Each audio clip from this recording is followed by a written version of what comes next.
Suzuki, andito na the all-new Smash 115 drum brake version. So in this video guys, tatalakayin natin kung may nagbago ba dito sa bagong Smash nila ngayong 2024 at syempre yung kanyang updated price. So without further ado, let's start this video. So ito na nga guys yung kalalabas lamang ngayong taon na Suzuki Smash drum brake version. So before ang lahat, dito na muna tayo sa kanyang technical specification. Of course, this motorcycle is powered by 112.3cc to be exact, air-cooled, single-cylinder, 4-stroke, 2-valve at single overhead cam. Ito ay merong lakas na 6.4 kilowatts at 8,000 RPM and max torque of 9 Nm at 4,000 RPM. At meron din siyang fuel tank capacity guys na 4.3 liters. Kaya naman sa long ride ay hindi ka na mabibitin pa since ito ay matipid din sa gasolina. Pagdating naman guys sa kanyang looks ngayong 2024, so sa front natin guys, meron siyang color combination na gray, black at sky blue na decals. And kung mapapansin nyo, napaka-attractive po ng kanyang decals guys, na match talaga yung kulay ng sky blue dito sa kulay ng overall body niya, no? So dito sa front, yung makikita mong decals dito guys is yung Smash, which is yung basically yung pangalan niya, no? Tapos dito naman sa side fairings is yung kanyang brand, which is Suzuki.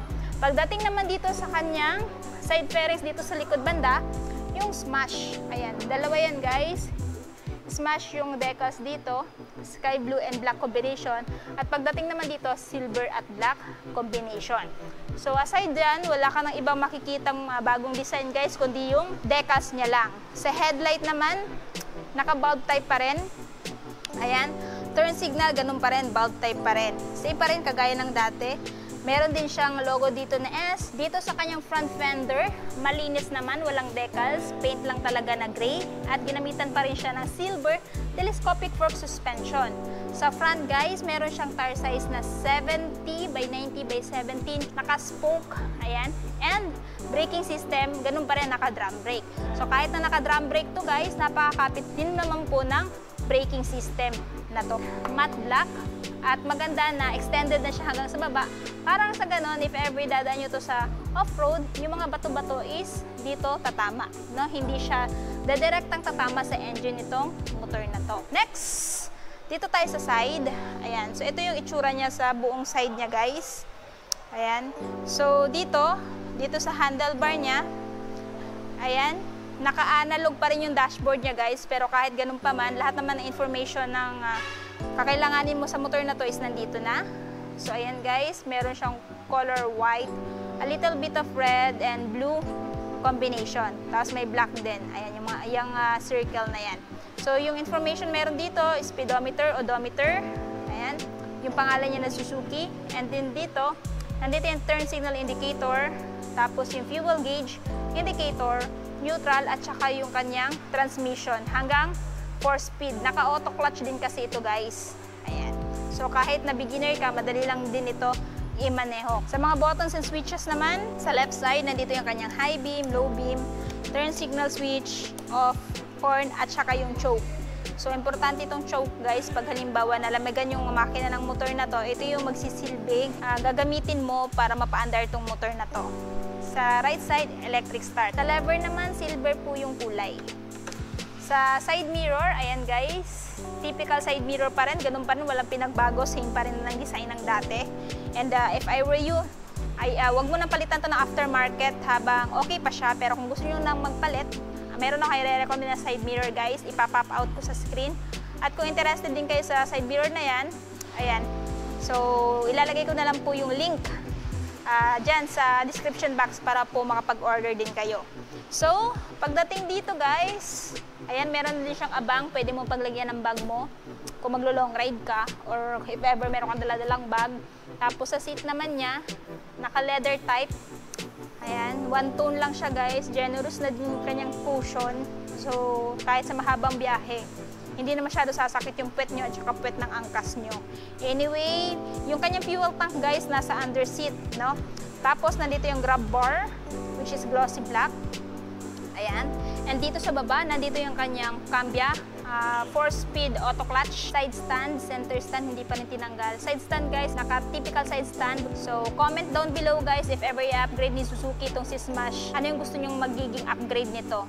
Ayan, i-comment nyo nga sa baba. At syempre, kung meron pa kayong ipadagdag dito ng mga features, i-comment nyo na din sa baba. Yung expected ninyo na i-upgrade dito by year 2025. Next, dito sa likod, meron siyang dual shock absorber.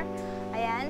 And pagdating sa braking system, siya po ay naka-drum brake pa rin, naka-spoke pa rin po yung wheel, at merong tire size sa likod guys na 80 by 90 by 17. Ayun, tube type pa rin, meaning meron pa rin siyang interior. No? Tapos, chain cover, plastic, at ito yung bukasan ng, ayan, upuan niya guys, nandito. Mechanical key pa rin yung gamit dito sa motor na to. Pagdating naman dito sa kanyang tail light, naka-full assembly, kasama po yung brake light sa kanyang turn signal light. So, para sa akin, goods na goods yan, para wala ka nang alalahanin pa if ever sasampa yung angkas mo dito na baka may masagi siya. No? Ayan. Nice! Tapos, nandito yung mahabang fender, pang protekta sa putik-putik. Tapos, ito yung plate holder. Then, dito naman sa kabilang side, ito yung itsura niya sa kabilang side, guys. Ayan. So, sa tambucho, ganun pa rin naman, naka-chrome pa rin yung heat guard niya. Matte black pa rin naman dito. Ito yung foot peg ng angkas. Kickstart, ayan, mas maganda na nandito pa rin yung kickstart para if ever madiskarga yung battery na to, nitong motor na to, may pag-asa pang mapaandar tong motor na to. So, nandito yung brake pedal at apakan ng driver. Ayan. Natapos na nga natin ikutan si Suzuki Smash 2024 model drum brake version. So, kung interested po kayo dito sa pang-araw-araw ng motor ni Suzuki, ito ngayon guys ay may presyong 62,400 is fat cash. Pero kung gusto nyo ng hulugan, pwede nyo po siyang downan ng 4,805 at monthly naman sa 3 years na 2,949 at 3 dates na 200. So, itong motor na to guys, ay meron pang ibang color variant like ito, gray and sky blue combination. Tapos, meron din pa silang 2024 model na, ayan, glossy black and sky blue combination. Pero kung gusto nyo naman ng max type, or our version, meron silang blue na available. Ayan. So, itong Suzuki Smash guys, at iba pang motor ni Suzuki, ay available lamang dito sa LYR Marketing Corporation sa may Kanakotan, Tagum City. Katabi lang po siya na Kawasaki Big Bike at Honda Big Bike, Tagum. Anyway, lalagay ko na lang yung full address sa description box at saka sa screen para po mas makapag-inquire kayo regarding sa mga motor nila. Tapos na nga natin ikutan itong bagong Smash ni Suzuki. Ano yung masasabi niyo sa motor na to? Sulit ba siya this year 2024? At ano yung katangian niya kung bakit siya yung consider yung bilhin ngayong taon? I-comment nyo nga sa baba. At syempre kung bago pala kayo sa channel ko at hindi pa nakapag-subscribe, huwag kalimutan mag-subscribe para ma-notify kayo once may bago tayong upload. So yun guys, hanggang dito na muna tayo. Ride safe and peace out!